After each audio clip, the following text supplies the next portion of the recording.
వరంగల్ జిల్లాలో వరంగల్ మండలం కిలావరంగల్ మండలాలకు సంబంధించిన మధ్యాహ్న భోజన పథకాన్ని రాష్ట్ర కాంగ్రెస్ ప్రభుత్వం మధ్యాహ్న భోజన కార్మికుల పొట్టగొడుతూ అక్షయ పాత్రకు ఇచ్చేటువంటి నిర్ణయాన్ని తీసుకుంది.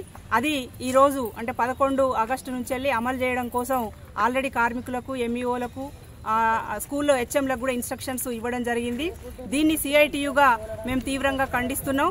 ఎందుకంటే గత 25-30 సంవత్సరాల నుంచి మధ్యాహ్న భోజన పథకాన్ని కార్మికులు ఎంతో శ్రద్ధతోటి నిర్వహిస్తున్నటువంటి పరిస్థితి ఉంది.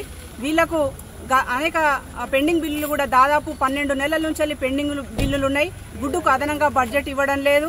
అట్లాగే వీళ్ళకి కావాల్సినటువంటి సౌకర్యాలు ఏవి కూడా ప్రభుత్వం కల్పించకపోయినా పుస్తలు సైతం తాకట్టు పెట్టి మధ్యాహ్న భోజన పథకాన్ని సమర్థవంతంగా నిర్వహిస్తున్నటువంటి పరిస్థితి ఉంది. ఇట్లాంటి పరిస్థితులలో పెండింగ్ బిల్లులు ఇవ్వాలని చెప్పేసి ఒకవైపు మధ్యాహ్న భోజన కార్మికులు కొట్లాడుతున్నారు. అట్లాగే రేవంత్ రెడ్డి గారు అధికారంలోకి వచ్చే ముందు 10,000 రూపాయల ఫిక్స్డ్ వేతనం మధ్యాహ్న భోజన కార్మికులకు ఇస్తామని చెప్పేసి హామీ కూడా ఇవ్వడం జరిగింది. ఇట్లాంటి హామీలను ఇవ్వకుండా, గుడ్డుకు అదనంగా బడ్జెట్ ఇవ్వకుండా, పెండింగ్ బిల్లులను ఇవ్వకుండా, వీళ్ళకి ఇచ్చేటువంటి వేతనాలు 1000 రూపాయల నుంచి 3,000కు పెంచిండ్రు. అవి కూడా ఇవ్వకుండా ఇవన్నీ పెండింగ్ లో పెట్టి ఈ రోజు మధ్యాహ్న భోజన పథకాన్ని చాలా దుర్మార్గంగా ఈరోజు అక్షయ పాత్రకు లాంటి స్వచ్ఛంద సంస్థలకు అప్పజెప్పే ప్రయత్నం ఈ కాంగ్రెస్ ప్రభుత్వం చేస్తా ఉంది. దీన్ని సిఐటియుగా తీవ్రంగా ఖండిస్తున్నాం. వెంటనే కాంగ్రెస్ ప్రభుత్వం ఈ నిర్ణయాన్ని వెనక్కి తీసుకోవాలి. అక్షయ పాత్రకు ఇచ్చేటువంటి నిర్ణయాన్ని రద్దు చేయాలని చెప్పేసి డిమాండ్ చేస్తున్నాం. అందుకోసమే ఈ రోజు సురేఖ మేడం గారి మంత్రి గారి ఇల్లు ముట్టడి కార్యక్రమం చేపట్టాము. మంత్రి గారు వెంటనే స్పందించి ఇక్కడికి వచ్చి మధ్యాహ్న భోజన కార్మికుల సమస్యలను పరిష్కరించాలి.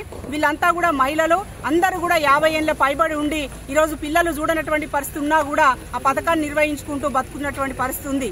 ఇట్లాంటి పరిస్థితులలో సాటి మహిళ అయినటువంటి మంత్రి గారు మా యొక్క సమస్యలను అర్థం చేసుకోరా అని చెప్పేసి మేము ప్రశ్నిస్తా ఉన్నాం. అట్లాగే ఇందిరమ్మ రాజ్యంలో మహిళలకు మీరు ఇచ్చే గవర్నమెంట్ ఇదేనా అని చెప్పేసి కూడా సీఎం రేవంత్ రెడ్డి గారిని మేము ప్రశ్నిస్తా ఉన్నాం. అట్లాగే ఈరోజు ఏడవ హక్కుగా ఇచ్చినటువంటి ప్రజాస్వామ్యం, స్వేచ్ఛ అని చెప్పేసి కల్పించినటువంటి రేవంత్ రెడ్డి గారు ఈరోజు కార్మికులు పోరాటం చేస్తుంటే వాళ్ళ పోరాటాన్ని కూడా అణచేయడానికి ప్రయత్నం చేస్తున్నాడు. కాబట్టి ఇవన్నీ కూడా వెనక్కి తీసుకోవాలి. మధ్యాహ్న భోజన పథకాన్ని కార్మికులకే అప్పజెప్పాలి.